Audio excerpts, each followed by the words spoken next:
Hello ngọcគ្នាចូលនេះខ្ញុំខេងម្ដងទៅបាទថ្ងៃនេះគឺខ្ញុំមក build castle នៅលើប្រូជុំប្រូជន់នេះបាទតោះបីគេច្រើននេះ build យកជឿ block ខ្ញុំប្រើលើនេះគឺជា toss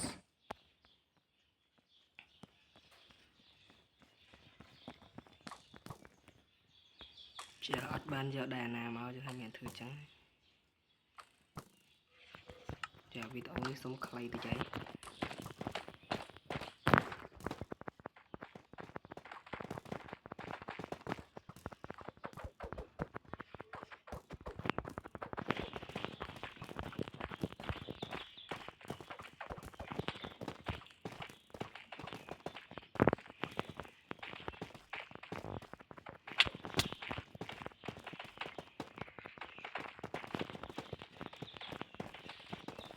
នេះបើសិនខ្ញុំបង្កើត account បានអ្នកដែលបានចូលលេងមួយខ្ញុំគឺដឹងថាសំណាងហើយគឺនៅតែពេញខ្លួនហើយមានអីនិយាយច្រើនទេនៅក្នុង base មួយនេះគឺខ្ញុំធ្វើលេងទេធ្វើទុកលំអមើលម៉ែវាធំមកថា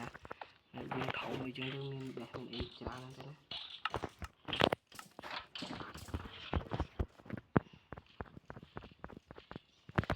ខ្ញុំក៏អត់មានអីត្រូវធ្វើដែរវើលគឺលេងលេងអ្នកក៏ងាប់ Wither ក៏ងាប់ឯដែរ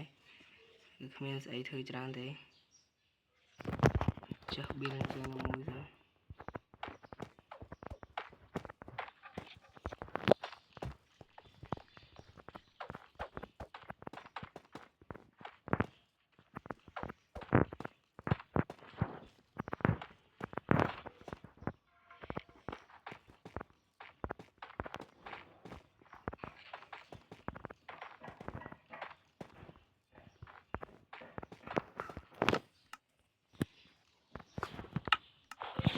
make the confusion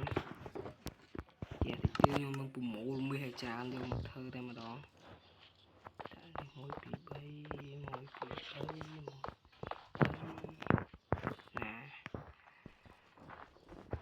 មើលអានេះនៅកន្លែងនេះក្រោមផ្នែកមកប្លុក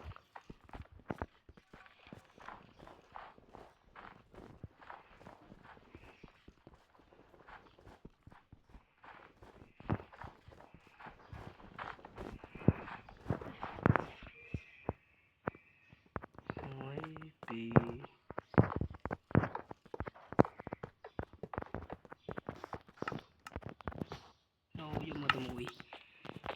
នេះទៅដាក់2ហើយផ្កាណាចាក់មួយ